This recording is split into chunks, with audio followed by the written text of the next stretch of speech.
Hello ಎಲ್ಲರಿಗೂ ನಮಸ್ತೆ. ನಾನು ಇವತ್ತು ವುಡ್ ಪೆಲೆಟ್ಸನ್ನು ಯೂಸ್ ಮಾಡಿ ಯಾವ ರೀತಿ ಮಶ್ರೂಮನ್ನು ಬೆಳಿಬಹುದು ಅನ್ನೋದನ್ನ ತಿಳಿಯೋದಕ್ಕೆ ನನಗೂ ತುಂಬಾ ಕುತೂಹಲ ಇತ್ತು.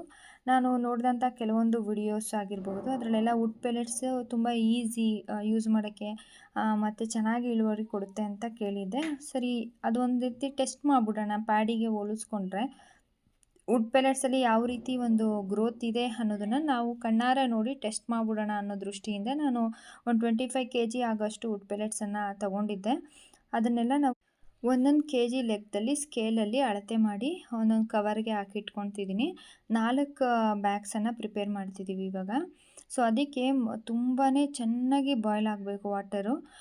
ಕುದಿಯುತ್ತೆ ಅಂತ ಹೇಳ್ತೀರಲ್ವ, ಆ ಥರ ಒಂದು ವಾಟರು ಚೆನ್ನಾಗಿ ಕಾಯಬೇಕಾಗುತ್ತೆ. ಈ ಕೆಲಸ ಮಾಡಬೇಕಾದ್ರೆ ತುಂಬಾ ಹುಷಾರಾಗಿ ಮಾಡಿ, ಯಾಕಂದರೆ ವಾಟರ್ ತುಂಬಾ ಬಿಸಿ ಇರುತ್ತೆ. ಹಾಗಾಗಿ ನಾನು ಟೀ ಮೇಕರ್ ಏನಿದೆಯಲ್ವ ಅದನ್ನೇ ತೊಗೊಂಡಿದ್ದೀನಿ. ಇಲ್ಲಿ 1 kg ವುಡ್ ಪೆಲೆಟ್ಗೆ 1.5 ಲೀಟರಷ್ಟು ವಾಟರ್ ಬೇಕಾಗುತ್ತೆ.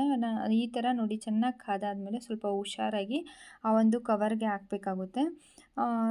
ನಾನು ಮತ್ತೆ ಹೇಳ್ತೀನಿ, ಈ ಥರ ಯಾರಾದರೂ ಮಾಡ್ತೀರಾ ಅಂದರೆ ಸ್ವಲ್ಪ ಹುಷಾರಾಗಿ ಮಾಡಿ. ಗ್ಲೌಸ್ ಏನಾದರೂ ಬಂದರೆ ಅದನ್ನು ತೊಗೊಂಡು ಹಾಕ್ಕೊಳ್ಳಿ.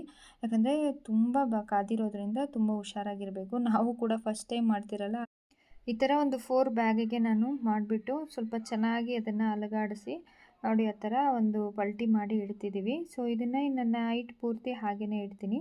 ತದನಂತರ ಇದಕ್ಕೆ ಸ್ಪಾನಿಂಗ್ ಮಾಡಬೇಕಾಗುತ್ತೆ. ಇದು ಫ್ರೆಂಡ್ಸ್ ಇವತ್ತಿನ ಒಂದು ವಿಡಿಯೋ. ಈ ವಿಡಿಯೋ ನಿಮ್ಗೆ ಇಷ್ಟ ಆದರೆ please like, share and subscribe ಮಾಡ್ಕೊಳ್ಳಿ. Thank you.